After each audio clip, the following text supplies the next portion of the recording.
Halo Cinecrip, balik lagi di trailer reaction bareng gue Rashid Hari yang kali ini bakal nonton sebuah trailer. Lebih tepatnya teaser sih. Ini masih teaser ya.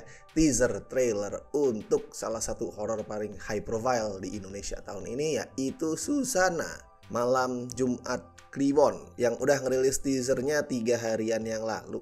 BTW buat yang lupa atau mungkin bahkan belum tahu, ini film tuh mengalami pergantian judul ya. Awalnya tuh pakai judul Susana Santet Ilmu Pelebur Nyawa. Tuh bahkan udah sempat ngerilis teaser poster segala. Gue lupa pastinya kapan, tapi sekitar akhir 2020 lah. Tapi terus ganti jadi Malam Jumat Kliwon. Gue nggak tahu alasan pastinya apa. Bisa jadi karena pandemi gitu misal, karena pandemi terus proyeknya berubah bentuk, atau bisa juga karena alasan komersil, karena dianggapnya tuh judul Malam Jumat Kliwon lebih komersil, lebih general, lebih bisa apa sih, menyentuh, bukan menyentuh ya, menggapai penonton secara lebih luas gitu. Karena kalau dengar Malam Jumat Kliwon kan kesannya pokoknya demit gitu, angker. Kalau santet kan ya orang semua tahu santet, tapi nggak segeneral itu. BTW sorry banget kalau di video kali ini tuh suara gue mungkin bakalan agak kurang enak buat didengar, atau mungkin bakalan ada beberapa crack, gue nggak tahu ini. Soalnya suaranya masih belum pulih benar. Kemarin baru aja konser terus abis suaranya. Tuh udah mendingan, tapi sekarang kemarin tuh sempat kayak suaranya Vino Bastian yang kebanyakan makan gorengan gitu, udah hancur banget suara gue. Tapi udah mendingan. Nah, awalnya tuh gue nggak niat loh bikin reaction ini. Gue pengennya tuh nunggu full trailer. Kalau teaser kan masih singkat banget tuh, masih dikit banget, kayak apa yang mau dibahas dari teaser. Niatnya gue mau nunggu full trailer nih. Tapi karena banyak yang minta dan hari ini kebetulan gue juga belum nonton teasernya, karena belum sempet. Kemarin udah fokus, gue udah nggak peduli lagi sama film, udah pokoknya. Jadi ya udahlah, gue putuskan untuk nyikat Malam Jumat Kliwon, yang BTW gue suka banget loh film pertamanya. Bernapas Dalam Kubur itu tribute yang oke buat legasinya Susana, seorang Susana, dan seru, banyak gore. Soalnya nggarap juga Rocky Soraya sama Anggi Umbara, yaitu 2 orang sutradara yang kayak hobi banget dah bikin film tuh sadis, gore, berdarah. Tapi kalau di Malam Jumat Kliwon ini sutradaranya ganti ke Guntur Suharyanto. Ini nih yang gue antara ragu, antara penasaran. Karena Guntur kan mostly bikin film-film religi ya, atau minimal kalau bukan religi itu film-film yang lumayan inspiratif gitu lah. Itu keraguan gue, bisa nggak dia bikin horor yang gore? Karena gue berasumsi sebagai sequel, Malam Jumat Kliwon ini bakal mempertahankan treatment film pertamanya. Nggak kemudian berubah jadi demit-demitan doang, nggak, tapi pasti tetap bakal kerasa brutal tuh, gue yakin. Kalau Guntur sih pernah bikin horor 2, bahkan tuh Makmum 2 sama Lampor, tapi dua-duanya itu kan bukan gore dan kualitasnya ya begitulah, tidak perlu gue bahas panjang lebar. Jadi itu tadi, gue antara ragu tapi tetap ada penasaran nih. Maksudnya sampai seorang Guntur ditunjuk untuk bikin sequel ini. Di saat sebelumnya, pada saat masih pakai judul Santet, itu yang ngedirect tuh Rocky Soraya. Kalau skripnya gue nggak tahu sih nih Malam Jumat Kliwon yang bikin siapa. Kalau di Bernapas Dalam Kubur kan salah satunya Benedion, dan itu gue suka skripnya. Bernapas Dalam Kubur itu satu dari sedikit skrip horor lokal yang merhatiin motivasi. Jadi karakternya itu bertingkah A, B, C, itu ada motivasinya yang jelas. Dan juga satu lagi dari lebih sedikit horor lokal yang perhatian sama rules. Rulesnya tuh konsisten, apa aja yang bisa dilakuin sama sundel bolong, apa yang enggak tuh konsisten, ketata rapi. Sedangkan mayoritas film horor kita tuh biasanya kan bodo amat lah, rules gue nggak peduli. Ini pokoknya kan mistis itu apapun bisa terjadi, terus jadi bebas semaunya sendiri, seenak udel. Nah, di Bernapas Dalam Kubur itu enggak, bener-bener diperhatiin. Oke lah, kalau gitu kita tonton dulu ya teaser untuk Susana Malam Jumat Kliwon. Ya, tukang bakso udah dikerjain deh. Bakso.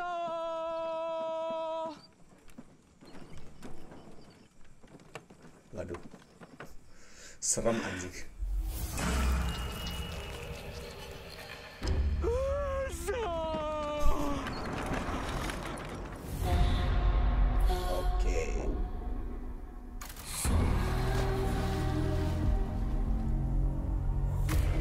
Oh iya, Megantara ya.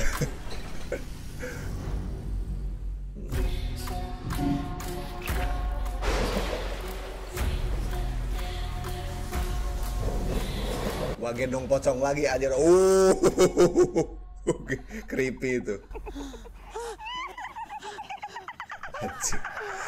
Ah, lunak tuh ya emang ya.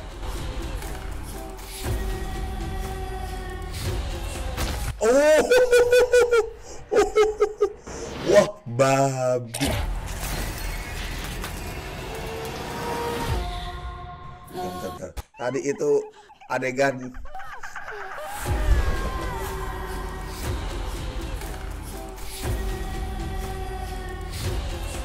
wajib fatality.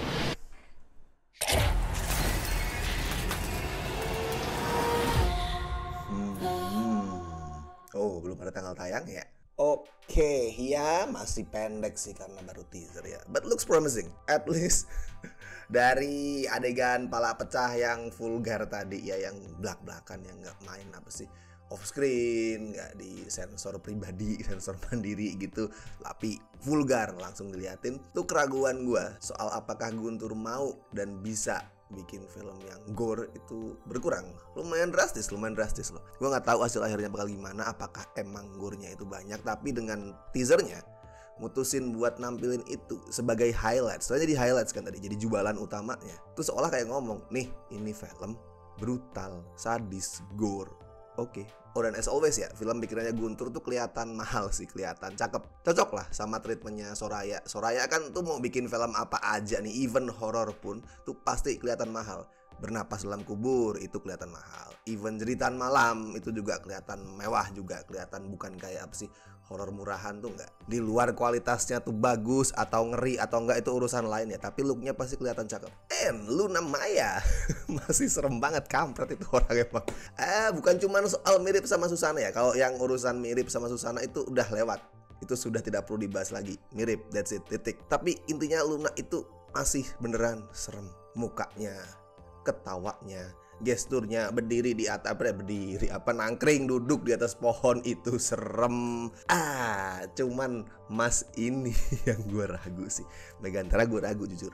Ya belakangan dia udah mendingan sih, di backstage mendingan. Terus di apa sih, KKN. Well, di KKN sama sekali nggak bagus sih. Tapi kalau lo bandingin sama di awal karir dia, misal di L atau 13 apa sih itu judulnya, gue lupa. 13 The Haunted ya kalau nggak salah, ya itulah pokoknya. Nah di kedua itu tuh dia kayak apa ya, trying too hard buat bikin suaranya kedengeran ngebass, kedengeran karismatik, tapi akhirnya malah bikin jijik anjir. Tapi udah berkurang, dia belakangan tuh udah gak ngelakuin itu. Di KKN juga gue kerasa mendingan karena Megantara udah gak berusaha kayak kamu siapa, itu udah enggak. Dia udah berusaha senatural mungkin. So gue harap doi makin bagus lah di sini karena porsinya bakal gede. Ini bukan apa sih mas-mas random biasa. Ini lawan mainnya Susana, Luna Maya. Ya mirip-mirip sama Herjunot lah di film pertama. Jadi porsinya bakal banyak, bakal signifikan. So semoga bagus ya mas kali ini. Iya, tinggal tayangnya kapan nih? Coba silakan kalian menuliskan di kolom komentar tebakan-tebakan lu lah, kira-kira bakal tayang tanggal berapa, bulan apa tuh, silakan tulis. Kalau feeling gua Idul Adha berarti antara tanggal berapa sih? Akhir bulan 28 sampai 29 tuh kan libur Idul Adha. Kalau ngikut pola biasa film Indonesia rilis hari Kamis ya berarti tanggal 29. Tapi karena itu hari raya bisa jadi tayang lebih cepat, misal Selasa atau Rebo gitu. Tanggal 27, tanggal 28 tuh masih bisa. Tapi intinya untuk memperingati Idul Adha. Itu tebakan ngasal ya, itu tebakan ngasal, feeling aja, bukan gue dapet apa sih bocoran sana sini, info orang dalam, enggak. Itu bener-bener tebakan ngasal. Soalnya so far Idul Adha itu yang fix untuk ngisi kan baru ada Ganjil Genap tuh. Ganjil Genap punyanya Benedion. Yang lain belum ada yang announce bakal tayang Idul Adha. Mungkin Buya Hamka volume 2 ya, karena make sense gitu. Film pertamanya Idul Fitri, film keduanya Idul Adha, terus mungkin film ketiganya akhir tahun. Itu make sense. Nah horor nih yang belum. Dan karena hari raya kan nggak mungkin horor ecek-ecek yang tayang tuh. Atau misal horor bagus tapi bukan horor high profile tuh kan nggak mungkin. Harus horor high profile, horor yang populer. Ya sampai sekarang yang udah announce bakal rilis dan paling high profile malam Jumat Kliwon ini. Coba kita tunggu ya. Kalau feeling gue ini bener, minggu depan nih, atau berarti akhir minggu ini atau mungkin minggu depan, malam Jumat Kliwon itu bakal ngerilis official poster atau official trailer, atau keduanya secara bergantian, secara berurutan. Dan di situ mereka nge-reveal tanggal tayangnya. Coba lu tunggu ya. Oke, Itu tadi reaction gue untuk teaser trailer dari Susanna Malam Jumat Kliwon. Kalau menurut lu apakah terlihat menjanjikan atau tidak? Tulis juga opini lu di kolom komentar. Dan seperti biasa gue ingetin, jangan lupa like video ini, subscribe Cinecrip, dan misalkan pengen ngebantu kami dengan kasih donasi seikhlasnya, as always bisa klik tombol super thanks di bawah. Jos. Oke, kalau gitu sampai ketemu di video trailer reaction berikutnya.